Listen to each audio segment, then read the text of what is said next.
तो हेलो भाई लोग, तो कैसे हो आप लोग। आई होप आप सभी बढ़िया होगे और अपने घर पर होगे और खुश होगे।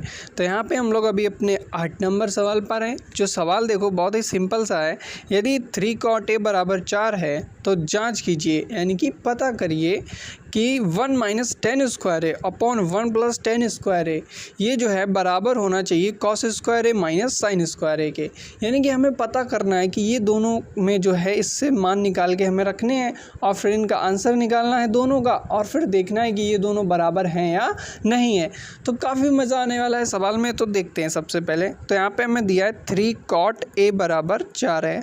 तो ये देखो 3 इसमें गुणा कर रहा है, तो हम गुणा नहीं करेंगे, हम इसको भाग करवाएंगे उधर। तो इसको भेज देंगे उधर, कहेंगे अपने भाई के पास जाओ, क्योंकि जो नंबर है वो नंबर के पास ही जाएगा। तो cot a बराबर 4/3। अब हमें पता है कि cot a जो होता है वो होता है आधार बटे लंब। ठीक है, अब देखो आधार का मान हमें मिला 4 और लंब का मान मिला 3। तो यहाँ से हमें कर्ण का मान निकालना पड़ेगा। तो हम लगाएंगे अपनी पाइथागोरस प्रमेय। ठीक है, तो यहाँ से लिखेंगे पाइथागोरस प्रमेय से। ठीक है, पाइथागोरस प्रमेय से ये होगा क्या, कर्ण का वर्ग बराबर लंब का वर्ग प्लस आधार का वर्ग।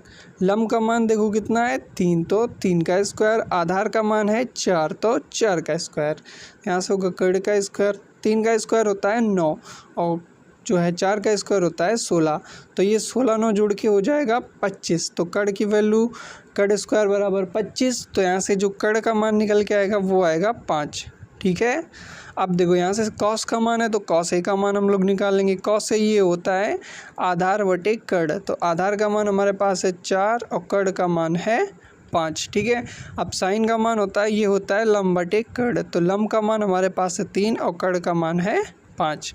तो साइन ए कॉस ए भी हमने निकाली। अब tan ए बचा है। tan ए होता है cot का उल्टा। तो ये हो जाएगा tan ए का मान हो जाएगा कितना, tan ए बराबर हो जाएगा लंब बटे आधार, जो कि हो जाएगा 3/4। ठीक है, कोई भी दिक्कत यहाँ तक नहीं होगी। तो अभी देखो पहले हम इसका मान निकालते हैं। तो 1 माइनस tan स्क्वायर ए अपॉन 1 प्लस tan स्क्वायर ए। तो 1 माइनस tan स्क्वायर ए का मान यानी कि tan ए का मान है 3/4। तो यहाँ से हो जाएगा 3/4 का स्क्वायर और इधर होगा 1 प्लस 3/4 का स्क्वायर। ठीक है, अब देखो 3 का स्क्वायर करोगे आएगा 9 और 4 का स्क्वायर करोगे आएगा 16। इधर करोगे 1 प्लस 9/16। ठीक है ना। अभी देखो यहाँ पे 16 का 1 के साथ गुणा होगा तो 16 और फिर माइनस का 9 है तो माइनस का 9 और बटे में 16। यहाँ पे देखो 16 और प्लस का है तो प्लस हो जाएगा 9 और बटे 16। ठीक है, अब देखो ये 16 से ये 16 कैंसिल हो जाएगा और ये बच जाएगा क्या, 16 से 9 गया तो कितना बचा, 16 से 9 गया तो कितना बचा 7 और इस 16 9 जुड़ के हो जाएगा 25।